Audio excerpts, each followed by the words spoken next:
Salut à toutes et à tous, ravi de vous retrouver dans ce nouveau numéro du journal dédié aux performances des Lions sur la scène européenne. On débute par l'Italie, où Keita Baldé de l'Inter de Milan enchaîne les buts ces derniers temps. Auteur d'un doublé face à Frosinone le week-end dernier, l'international sénégalais a encore frappé ce week-end en ouvrant le score à la 37e minute sur une passe décisive de l'Italien D'Ambrosio. Les deux équipes se sont quittées sur un match nul, 2 buts partout.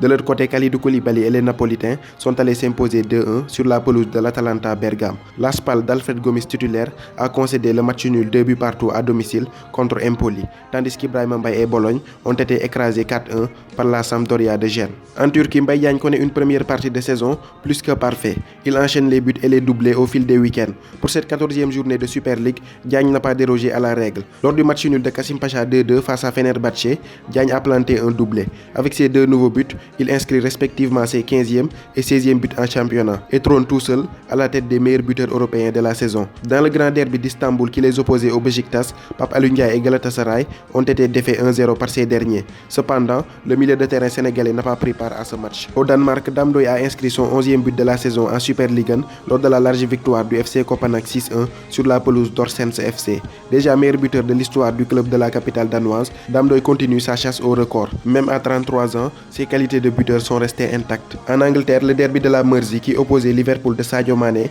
à Everton d'Idrissa Gana Gueye, tous titulaires, était l'une des attractions du week-end. Sur la pelouse d'Anfield, les deux équipes ont livré un spectacle plaisant et s'acheminaient même vers un match nul, mais les partenaires de Sadio Mané l'ont emporté dans les dernières minutes grâce à un but très chanceux du Belge Divock Origi. Crystal Palace de Cheikhou Kouyaté s'est imposé 2-0 à domicile face à Burnley. Titulaire au milieu de terrain, le capitaine des Lions de la Teranga a même délivré la passe décisive qui a permis à Townsend d'inscrire le but du break à la 77e minute.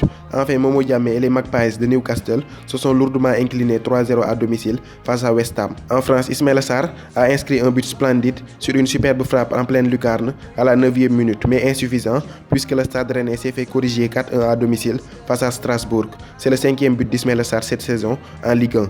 Le gardien sénégalais Edouard Mendy a été l'un des héros du Stade de Reims lors de leur déplacement au Vélodrome face à l'Olympique de Marseille. Auteur de plus de 5 parades décisives lors de cette rencontre, il a permis à son équipe de ramener le point du match nul et boucle par la même occasion son 9e match sans concéder le moindre but. En termes de statistiques, Mendy rivalise avec les meilleurs gardiens européens en ce moment. Grâce au 4e but d'Opanguet, le FC Metz a ramené le point du match nul, un but partout sur la pelouse de Grenoble. On termine par la Bundesliga allemande où Salif Sané et le Schalke 04 est allé tenir en échec Offenheim un but partout. Le défenseur central sénégalais a pris part à l'intégralité de la rencontre. C'est ainsi que prend fin ce 13e épisode du journal dédié aux performances des Lions sur la scène européenne. Quant à moi, je vous donne rendez-vous à bientôt pour de nouvelles vidéos. D'ici là, portez-vous bien et n'oubliez pas de vous abonner à ma chaîne YouTube pour ne rien rater de l'actualité du football sénégalais.